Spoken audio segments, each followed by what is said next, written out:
ओम शांति। 23 मार्च 2023 के महावाक्य। मीठे बच्चे, देही अभिमानी बनो तो पुराने जगत से नाता तोड़ने और नए जगत से नाता जोड़ने की खूबी सहज आ जाएगी। एक बाप से लव जुट जाएगा। प्रश्न, किन बच्चों का बुद्धि योग पारलौकिक माता पिता से सदा जुटा हुआ रह सकता है? उत्तर, जो जीते जी मरकर ईश्वरीय सर्विस पर तत्पर रहते हैं। गृहस्थ व्यवहार में रहते भी सभी का बुद्धि योग बाप से जुड़ाने की सेवा करती है। बाप से जो रोशनी मिली है वह दूसरों को देते हैं। स्वर्ग का मालिक बनाने के लिए पावन बनने की युक्ति बताते हैं। उनका बुद्धि योग स्वतः बाप से जुटा रहता है। गीत, कौन है पिता कौन है माता? ओम शांति। गीत का अर्थ क्या है? कहते हैं जगत के माता पिता को, मित्र संबंधियों आदि सबको छोड़ो और बुद्धि योग अपने सच्चे माता पिता जो सृष्टि के रचयिता हैं उनसे लगाओ। यह जो माता पिता मित्र संबंधी आदि हैं उनसे अब नाता तोड़ना है और एक से नाता जोड़ना है। उनको भी मात पिता कहा जाता है। तुम मात पिता, हम बालक तेरे। वह सब एक को कहते हैं। वह लौकिक माँ बाप तो सबके अलग अलग हैं। यह सारे भारत अथवा सारी दुनिया का मात पिता है। तो पारलौकिक मात पिता का बनना और लौकिक मात पिता मित्र संबंधियों को छोड़ना, इसके लिए देही अभिमानी बनने का ज्ञान चाहिए। जब तक देही अभिमानी नहीं बनते हैं तब तक छूटना बड़ा मुश्किल है। इस पुराने जगत से नाता तोड़ना है और नए जगत से नाता जोड़ना है। यही खूबी है। हद के हर एक घर से नाता तोड़ हद के दूसरे घर से नाता जोड़ना तो बहुत सहज है। हर जन्म में तोड़ना और जोड़ना होता है। एक माता पिता मित्र संबंधियों को छोड़ा, दूसरा लिया। एक शरीर छोड़ा तो फिर माता पिता मित्र संबंधी गुरु आदि सब नए मिलते हैं। यहाँ तो है जीते जी मरने की बात। जीते जी पारलौकिक माता पिता की गोद में आना है। इस कलयुगी जगत के माता पिता आदि सबको भुलाना है। यह बाप तो है, फिर माता भी कैसी है? यह है गुह्य बात। बाप यह शरीर धारण कर इनसे फिर अपना बच्चा बनाते हैं, परंतु कई बच्चे यह बात घड़ी घड़ी भूल जाते हैं। अज्ञान काल में कभी माँ बाप को भूलते नहीं हैं। इस माँ बाप को भूल जाते हैं क्योंकि यह है नई बात। इस माता पिता से बुद्धि योग जोड़ना है, फिर सर्विस में तत्पर रहना है। जैसे बाप को सर्विस का फूरना रहता है, ऐसे बच्चों को भी रहना चाहिए। कहते हैं भगवान को फूरना हुआ नई दुनिया रचें, तो यह कितना बड़ा फूरना है। बेहद के बाप को बेहद का फूरना रहता है, सबको पावन बनाना है। उस पावन दुनिया स्वर्ग के लिए राजयोग सिखाना है। कितने को सिखलाना है? सबका बुद्धि योग बाप के साथ जोड़ना है। यही धंधा हम बच्चों का है। बाप कहते हैं गृहस्थ व्यवहार में रहते तुम बच्चे सर्विस करके दिखाओ। सन्यासियों को फूरना रहता है हम कोई को काग विष्टा समान सुख से छुड़ावें, पवित्र बनाएं। उन पर भी रिस्पॉन्सिबिलिटी रहती है, किसको वैराग्य दिलाए, पवित्र बनाए। वह समझते हैं घर बार छोड़ना है, यह नहीं समझते कि पतित दुनिया को छोड़ना है। यह तो जब बाप आकर पावन दुनिया का साक्षात्कार कराते हैं तब हम पतित दुनिया से नाता तोड़ते हैं। फिर भी वह अपने को जवाबदार समझ घर बार छोड़ कितने को वैराग्य दिलाकर पवित्र बनाते हैं। महिमा तो उन्हों की भी गाई जाती है। यह संन्यास धर्म नहीं होता तो भारत और ही काम चिता पर जलकर भस्म हो जाता। अब वह रजोगुणी संन्यास स्थापन करने वाला कौन और यह सतो प्रधान संन्यास स्थापन करने वाला कौन, यह बाप बैठ समझाते हैं। उनका हेड था शंकराचार्य, उनके भी कितने फॉलोअर्स होंगे, लाखों करोड़ों के अंदाज में होंगे। वह पवित्र नहीं होते तो उनकी प्रजा भी वृद्धि को नहीं पाती। तो यह सन्यासियों ने भी अच्छा ही किया है। पहले नंबर में देवताएं गिने जाते हैं, दूसरे नंबर में सन्यासी। सारा मदार है ही पवित्रता पर। दुनिया को पवित्र से अपवित्र, फिर अपवित्र से पवित्र बनना ही है। सतयुग से लेकर जो भी ड्रामा में पास्ट हुआ है वह नूंद है। भक्ति मार्ग में साक्षात्कार आदि जो कुछ होता है सेकंड बाय सेकंड, वह फिर कल्प बाद होगा। ड्रामा में यह सब नूंद है। ड्रामा चक्र को समझना है, ऐसे नहीं बैठ जाना है कि ड्रामा में जो होगा। ड्रामा में एक्टर्स तो सब हैं, तो भी हर एक अपनी आजीविका के लिए पुरुषार्थ जरूर करते हैं। पुरुषार्थ बिगर रह ना सके। भल कई मनुष्य समझते भी हैं यह नाटक है, हम परमधाम से आए हैं पाठ बजाने, परंतु विस्तार से समझा नहीं सकते हैं। पहले किस धर्म वाले आते हैं, सृष्टि कैसे रची जाती है जानते नहीं। सृष्टि नई रची जाती है व पुरानी सृष्टि को बाप आकर नया बनाते हैं। यह मालूम ना होने के कारण उन्होंने प्रलय दिखलाकर फिर नई सृष्टि दिखा दी है। बाप आकर इन बातों की रोशनी देते हैं, फिर तुम भी औरों को रोशनी देने के रिस्पॉन्सिबल हो। कितनी सर्विस है। जैसे बाप ने तुमको मुक्ति जीवन मुक्ति में आने का मार्ग बताया है, जिस मार्ग के लिए ही आधा कल्प भक्ति मार्ग में ठोकरें खाई हैं, तो बेहद के बाप को फुरना रहता है कि हम अपनी सैल्वेशन आर्मी की वृद्धि कैसे करें, सभी को रास्ता कैसे बताएं। तुम बच्चे सबको बताओ कि बाप आया हुआ है राजयोग सिखलाने, कल्प पहले मुआफिक, जिसको ही शिवाय नमः कहते हैं, जो है सभी से ऊंचते ऊंच परमधाम में रहने वाला। हम सभी आत्माएं भी वहां निवास करती हैं। आत्मा को हमेशा इमार्टल कहा जाता है। वह कब जलती मरती नहीं। हर एक आत्मा में पार्ट भरा हुआ है। अपनी आत्मा को देखो व जो मुख्य हैं उनको देखो। झाड़ को जब देखा जाता है तो मुख्य फाउंडेशन और टाल टालियों को भी देखा जाता है। पत्ते तो अथाह होते हैं, उनको गिनती नहीं किया जा सकता। टाल टालियां गिनती कर सकते हैं। तो बरोबर इस झाड़ में फाउंडेशन हम देवी देवताओं का है।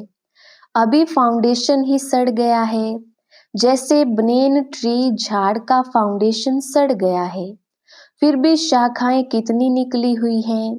शाखाओं से भी पत्ते निकलते रहते हैं। तो यह भी बेहद का कितना बड़ा झाड़ है। तुम बच्चे भी नंबरवार पुरुषार्थ अनुसार जानते हो। ऐसे नहीं कि सारा दिन किसकी बुद्धि में यह चिंतन चलता है। सभी पॉइंट्स एक ही समय बुद्धि में फिरना मुश्किल है। फिर भी जो विचार सागर मंथन करने वाले हैं, उनकी बुद्धि में तो टपकता ही होगा। झाड़ बुद्धि में है तो बीज रूप बाप भी याद रहता है। हम भी वहां के रहने वाले हैं। फिर इस झाड़ में हम ही ऑलराउंड आते हैं, आदि से अंत तक। जब तुम पतित जर्जरी भूत अवस्था में आते हो तो सारा झाड़ आ जाता है। पहले पहले जो थे वह भी अब पुराने हैं। पिछाड़ी वाली टाल टालियां भी पुरानी हैं। जो सर्विसेबल हैं उन्हों को ओना रहता है।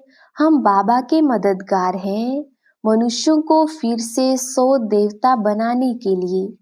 यह समझाना पड़ता है। तुम 100 देवता थे, 100 क्षत्रिय बने। 84 जन्मों की जन्म पत्री तुम ही बता सकते हो। तो यह बातें जब बुद्धि में टपकती रहेंगी तब किसको समझा सकेंगे। चिंतन चलना चाहिए, हम बच्चे बाबा के साथ मददगार हैं। तो बुद्धि में आना चाहिए कि हम किसको ड्रामा का राज कैसे समझाएं, उन्हों का योग बाप के साथ कैसे जुटाएं, मनुष्य से देवता बनाने का पुरुषार्थ कराएं, अर्थात बाप से बेहद का वर्षा लेने का मार्ग बताएं।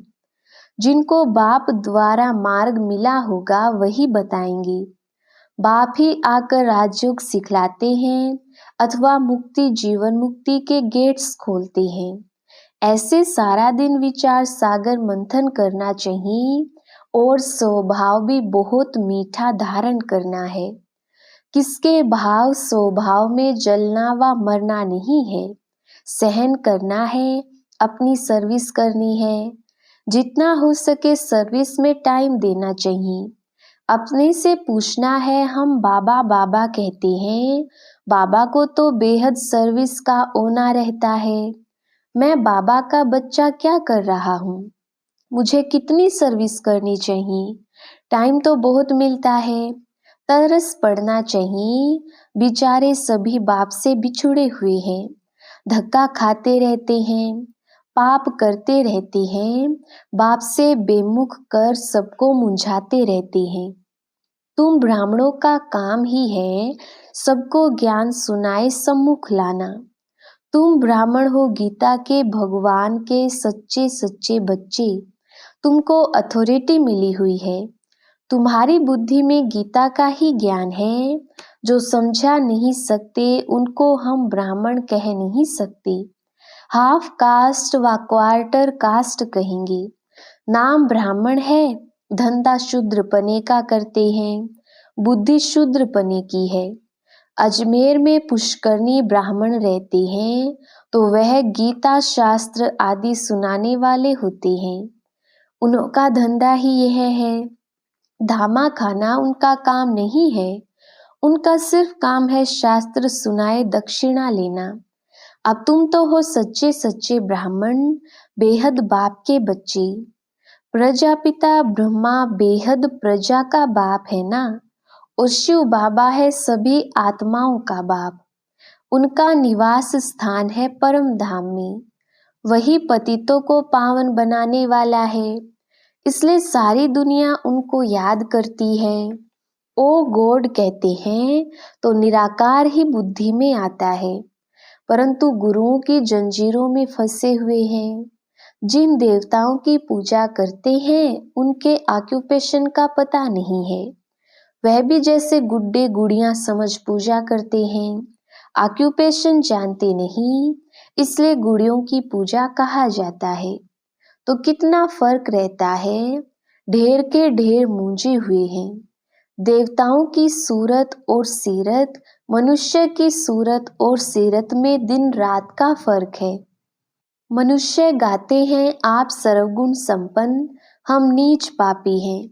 अगर ऐसा कहते हैं तो भला उनको ऐसा बनाने वाला कौन था? अभी तो बरोबर नर्क है, फिर स्वर्ग का मालिक क्या हम बन सकते हैं? यह ख्याल कभी मनुष्यों को उठता नहीं है। तुम बच्चों को कभी यह ख्याल थोड़े ही उठा होगा कि हम ऐसे कब बनेंगे। सिर्फ भक्ति करते रहे। अभी तुम जानते हो हमको सो देवता बनना है, राजधानी में ऊंच पद पाना है, इसलिए पुरुषार्थ करते हैं। अंदर आना चाहिए। अगर हमारा शरीर छूट जाए तो हम किस पद को पाएंगे? तुम पूछ भी सकते हो, अगर हम मर जाएं तो क्या पद पाएंगे? तो बाबा झट बता देंगे, तुम पाई पैसे का पद पाएंगे व 8 आने का, 12 आने का व कोड़ी का पद पाएंगे। प्रजा को कोड़ी पद कहेंगे। दिल दर्पण में अपनी शक्ल देखो, कोई बंदरपना तो नहीं है। अशुद्ध अहंकार है नंबर 1। काम क्रोध को भी जीत लेवी, परंतु देह अभिमान है पहला नंबर दुश्मन। देही अभिमानी बनने से ही फिर और विकार ठंडे होंगे। देही अभिमानी तब बने जब बाप के साथ लव जुटे। देह अभिमानी का लव जुट ना सके तो देह अभिमान छोड़ने में बड़ी मेहनत चाहिए। देही अभिमानी बड़े हर्षित रहते हैं। देह अभिमानी का चेहरा मुर्दों जैसा रहता है। तो पहली मुख्य बात है देही अभिमानी बनना, तब बाप भी मदद करेगा। निर्विकारी तो बहुत रहते हैं, परंतु मैं आत्मा हूँ, बाप की याद रहे, यह घड़ी घड़ी भूल जाता है। इसमें फेल हो जाते हैं। अशरीरी नहीं बनेंगे तो वापस कैसे जाएंगे। सर्विस का बहुत फुरना रहना चाहिए, जिससे बहुत मनुष्यों का कल्याण हो। देह अभिमानी कहाँ भी जाएगा तो फेल हो आएगा।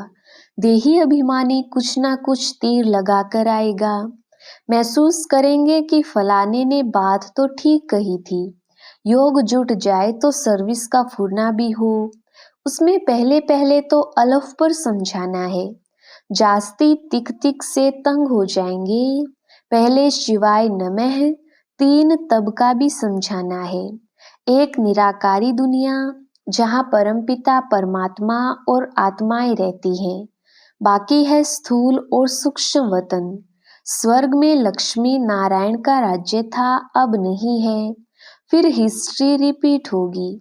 आगे कलयुग था, फिर सतयुग हुआ, अब फिर कलयुग की हिस्ट्री रिपीट हो रही है। तो अब फिर सतयुग की हिस्ट्री भी रिपीट होगी ना। इसमें ही मजा है, बहुत अच्छी पॉइंट्स हैं। अच्छा, ब्राह्मण कुल भूषण सभी बच्चों प्रति माता पिता बाप दादा का याद प्यार और गुड मॉर्निंग। रूहानी बाप की रूहानी बच्चों को नमस्ते। हम रूहानी बच्चों की रूहानी बाप दादा को याद प्यार और नमस्ते जी। धारणा के लिए मुख्य सार। पहला पॉइंट, किसके भाव स्वभाव में जलना मरना नहीं है। अपना स्वभाव बहुत बहुत मीठा बनाना है, सहनशील बनना है। दूसरा पॉइंट, बाप का खिदमतगार बनने के लिए विचार सागर मंथन करना है। बुद्धि में ज्ञान का ही चिंतन करते रहना है। देही अभिमानी रहने की मेहनत करनी है। वरदान, सर्व संबंध एक बाप से जोड़कर माया को विदाई देने वाले सहज योगी भव। विस्तार, जहाँ संबंध होता है वहाँ याद स्वतः सहज हो जाती है। सर्व संबंधी एक बाप को बनाना ही सहज योगी बनना है। सहज योगी बनने से माया को सहज विदाई मिल जाती है।